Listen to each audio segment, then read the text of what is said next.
to do all the chores in the cold parts of the house or castle, whatever they've got, and not allowed to enjoy as a daughter should be allowed to do, whereas the stepsisters are enjoying that, So this is after her father died, of course. Her mother had died earlier. That's why her father had to marry somebody else, right? So this is the story of Cinderella. And when there's that grand ball, Cinderella cried because she looked in the mirror and here she was sooty and ragged clothing. She could not possibly go to the ball, but she loved to go, of course. And so she cried. She went outside. She couldn't bear the cold as the house. She went outside to cry. She's crying in the yard outside, and miraculously, fairy godmother comes. Fairy goddess mother comes, appears and says, "I'm here, child. What would you like me to help you do?" Yeah. Fairy godmother, yes, she helps. So, yes, for Cinderella, she's the squash to coach.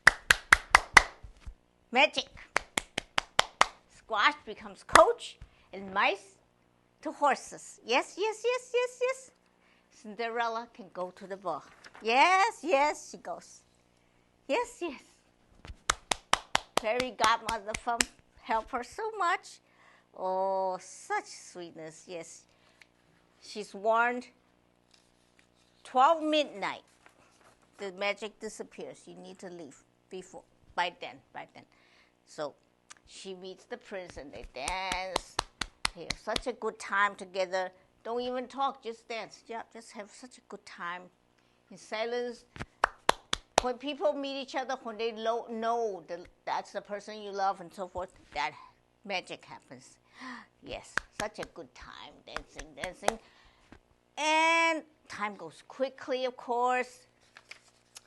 And look what happens. Bonk! Midnight strikes. Midnight. Yep. Whoa, she suddenly remembers, everything's disappearing. She better hurry totally up. So she runs. While she's running off, she loses one of her shoes. Please forgive me. The other things that were supposed to be printed out didn't get printed out. But you can see there are some things that can be shown on the screen, of course, that you can see. And then the prince sends the duke to go and look for the owner of that shoe that she had left behind, the glass slipper. Yes, that was. And so everybody tries and couldn't fit into the little glass slipper. And she says, she's at the head of the stairs there, and she's meekly saying, "May I try on the shoe?" Yeah, the duke sees that she's so sincere. Says, "Yes, child, come try." So she comes and tries, and of course. Then suddenly the slipper, the glass slipper, slips from the duke's hand and it breaks on the floor. And oh, alas, the duke is very upset. But she says, "That's okay. I've got the other shoe." Yeah, she's the owner.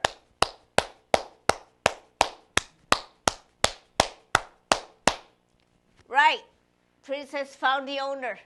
Can go back to the palace. Yes. Back to palace. Yep. She lives ever happily with the prince in love. They live happily ever after. And of course, what you see there is the squash turned coach and mice turned horses. We are very glad that happened. Very nice. Okay. I can go on. There's other things we can see. I show you this beautiful sunset from Detroit. This beautiful sunset from Detroit. And the reason I was able to be there was because my room was 6615, was 66th floor high up in the air in Detroit when I was there at the,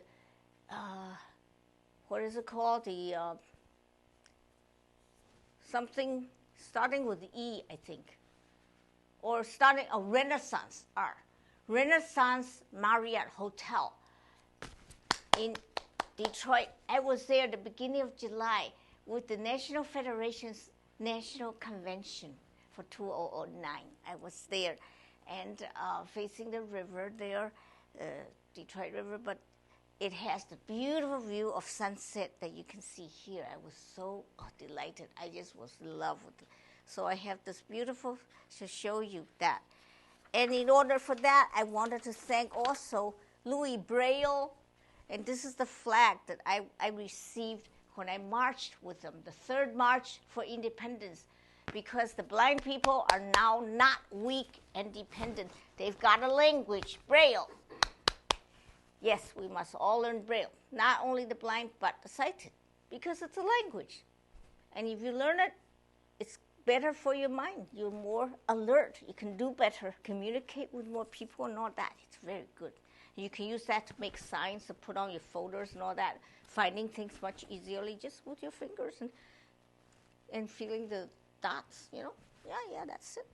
So it's very, very important now to commemorate Louis Braille, 200 years birth. His birthday, January 4th he was born 1809. 1809, that's 200 years ago, January 4th. And so we are very grateful. And in fact, do you know why the U.S. Mint has put up this Louis Braille commemorative silver dollar? Because we're doing a campaign to stamp out illiteracy among the blind and also the sighted. Yes. I'm somewhat sighted. I'm blind, on the verge of blind and sighted. I am a person who I have been told by my ex-husband that, Ava Su, you are a controlled crash, which I am. Yeah, I'm a controlled crash. Yeah, I need to learn Braille. I totally do. Yeah. So we thank very much Louis Braille and the campaign for Braille literacy.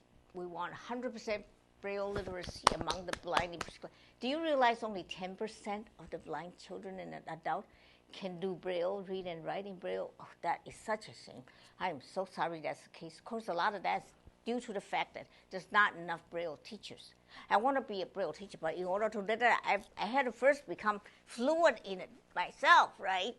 And I wanted to do it 1 hour a day to be able to do that, but last couple of days I haven't been able to do that because I've been having to do this program. So it's tough. Life is tough. I have to get myself straight. It's tough. Priority first. Yeah. This is the third March for Independence. One of the people doing it. This is four-legged eye. This is, as you can see, is a four-legged eye. I believe this four-legged eye is, what is it called? The blonde, white. What do you call those people? Labrador? White Labrador? Is that right? White Labrador. And I want to thank the NFB's National Convention because that allowed me to go to see this beautiful fountain downtown Detroit. It's still going on there. Every few minutes, it comes up this beautiful, it has many jets. Many of the jets in it can shoot up to, I think it's 100 jets. It has 100 jets. And many of them can shoot up to 100 feet. And they're all coordinated, choreographically beautiful coming up. Oh, I'm so proud. And I was able to capture some of the beautiful scenes and the goddesses of the water tribe blessing us. Goddesses, either human or animal, blessing us. Every few minutes, it's still going on there in Detroit, downtown Detroit. This fountain is called Woodward Fountain, and it's in the park called Campus Martius Park, CAMPUS,